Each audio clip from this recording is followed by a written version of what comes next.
Buen día, nuestro grupo es el 5MV2 de la materia Mecánica de Materiales 2. Nuestro equipo está conformado por Ávila López José Carlos, Montiel Hernández Antonio, Trejo Miranda Alan Gustavo y Picasso Fosado José Francisco. El tema que nosotros explicaremos el día de hoy son las propiedades de las secciones planas. Considerando que un área en un plano XY, si X e Y son las coordenadas de un elemento de un área de la derivada del área, el primer momento del área, de nombre A, respecto del eje X, lo definiremos con las siguientes integrales. Para las coordenadas en X, utilizaremos esta integral, que es q subíndice de X, va a ser igual a la integral del área en Y por la derivada del área, y para y sería q subíndice y va a ser igual a la integral de los límites del área en x de la derivada del área. Cada una de estas integrales puede ser positiva, negativa o también puede ser igual a cero, dependiendo de la ubicación en donde estén los ejes. En el sistema internacional de unidades, los primeros momentos de q subíndice x y qy se miden en metros cúbicos o milímetros cúbicos. Las unidades utilizadas en los Estados Unidos se expresan en pies cuadrados o pulgadas cuadradas. El centroide del área A se define como el punto C de las coordenadas X e Y, que satisface las relaciones dadas mostradas aquí en imagen, donde la integral del área de X va a ser igual a la derivada del área, que va a ser igual al área en X. Se pone esta línea a lo mismo para las coordenadas en Y. La integral del área en Y por la derivada del área, esto va a ser igual a en Y, por lo cual podemos saber que Qx va a ser igual a en Y y Q en Y va a ser igual al área en X. Comprendiendo las ecuaciones anteriores de las definiciones de Q subíndice X y Q subíndice Y, observamos que los primeros momentos del área A pueden expresarse como el producto del área para las coordenadas del centroide. Si el área tiene un eje de simetría, el primer momento respecto al eje es cero.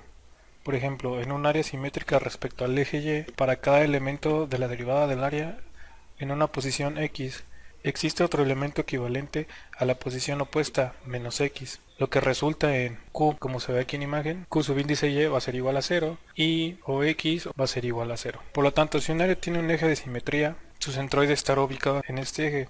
Por ejemplo, en un rectángulo que se tiene dos ejes similares de simetría, el centroide coincide en C con su centro de geometría, de manera similar al centroide del círculo que se encuentra en el centro.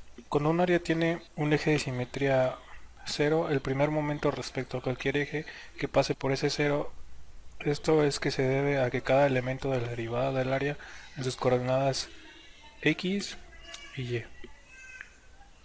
Hay un elemento equivalente en las coordenadas x, viéndolo de esta manera, este sería nuestro eje x y este nuestro eje y, y este sería nuestro eje x negativa y y negativa. Lo que se lo que se hace en ambos de q subíndice x y q subíndice y, que ambos sean cero. Así el centroide del área coincide con su centro de simetría. Cuando el centro de simetría de un área puede determinarse por simetría, como se ve en el ejemplo, el primer momento respecto a cualquier eje se calcula utilizando q subíndice x va a ser igual a subíndice y. Y para en el eje de las y, q subíndice y va a ser igual a el área en x. En la mayoría de los casos es necesario realizar las integraciones indicadas para determinar los primeros momentos de centroides de un área. Aunque estas integrales son en realidad dobles, en muchas aplicaciones es posible simplificar los cálculos utilizando tiras horizontales o verticales del elemento de la derivada del área, reduciendo así las integrales a una sola variable. Apéndice número 2. Determinación del primer momento y centroide de un área compuesta. Antes de empezar con este tema, recordaremos que el área de la figura será igual a la integral de la diferencial del área. Esto da paso a las coordenadas x e y. Para recordar, el primer momento de área respecto a los ejes se define con la x, ya sea para la x e y. Para el primer momento de área respecto al eje x se da respecto a la integral de y por la diferencial del área. Y para el primer momento de área respecto al eje y se da la integral de x por la diferencial del área. Estos resultados nos deben de dar unidades al cubo, es decir, centímetros cúbicos, metros cúbicos y pulgadas cúbicas.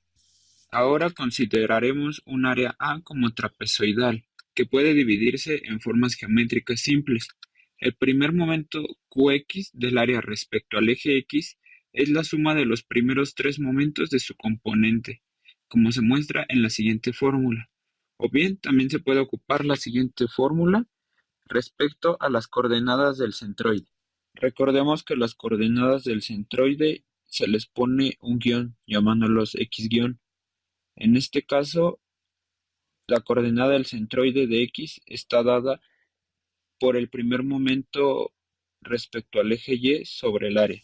Estas coordenadas del centroide se observan como en la figura.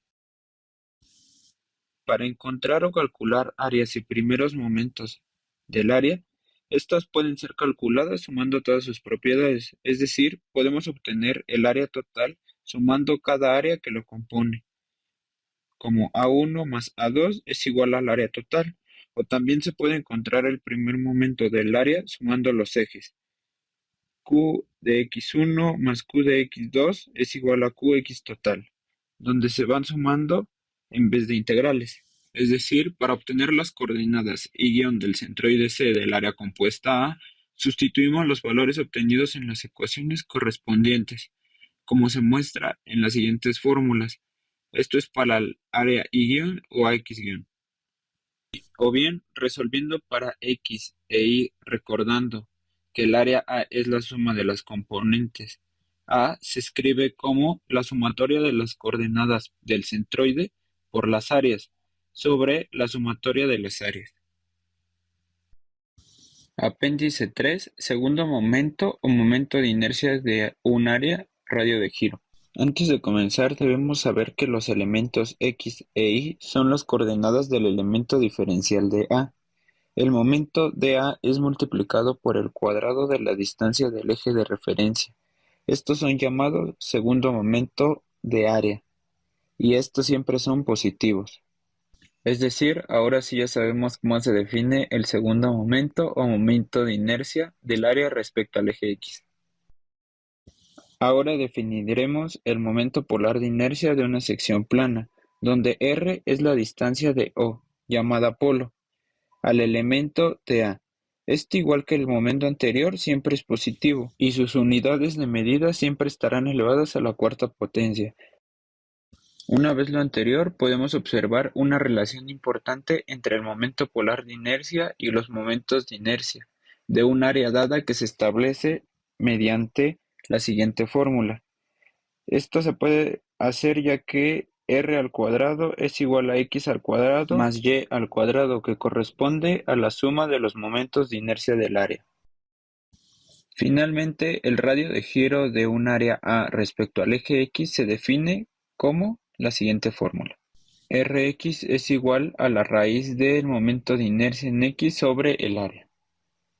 De manera similar, podemos definir los radios de giro respecto al eje y al origen o con las siguientes fórmulas. Yo voy a explicar el teorema de ejes paralelos. Consideramos el momento de inercia de un área respecto a un eje arbitrario X. Si Y es la distancia desde un elemento diferencial de área hacia ese eje, entonces tendríamos que el momento de inercia será igual a la integral desde el área de Y al cuadrado con respecto a la diferencial del área. Y ahora si dibujamos el eje centroidal X' paralelo al eje X y que pasa por el centroide C del área, podemos escribir que Y es igual a Y' más D, donde D es la distancia entre los dos ejes. Y ahora sustituyendo con la fórmula de arriba, tendremos que el momento de inercia de un área respecto a un eje arbitrario X va a ser igual a la integral desde el área de Y al cuadrado más la distancia de los dos ejes al cuadrado.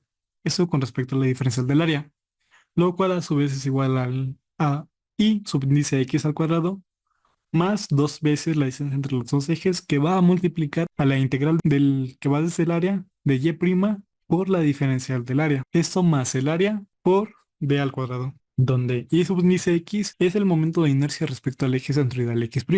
La segunda integral se va a anular, ya que el primer momento respecto al eje centroidal es cero, lo que nos va a llevar a que el momento de inercia respecto a un eje arbitrario X va a ser igual al momento de inercia de la sección respecto a su propio eje centroidal. Este eje va a pasar por el centroide de la sección, que va a multiplicar al producto del área por la distancia entre los dos ejes al cuadrado. Y bueno, el teorema de los ejes paralelos establece que el momento de inercia de un área respecto a un eje arbitrario es igual al momento de inercia respecto al eje centroidal paralelo, más el producto del área y el cuadrado de la distancia entre los dos ejes, como lo tenemos aquí en la pantalla. Y bueno, ese teorema es útil para calcular el momento de inercia en diferentes situaciones.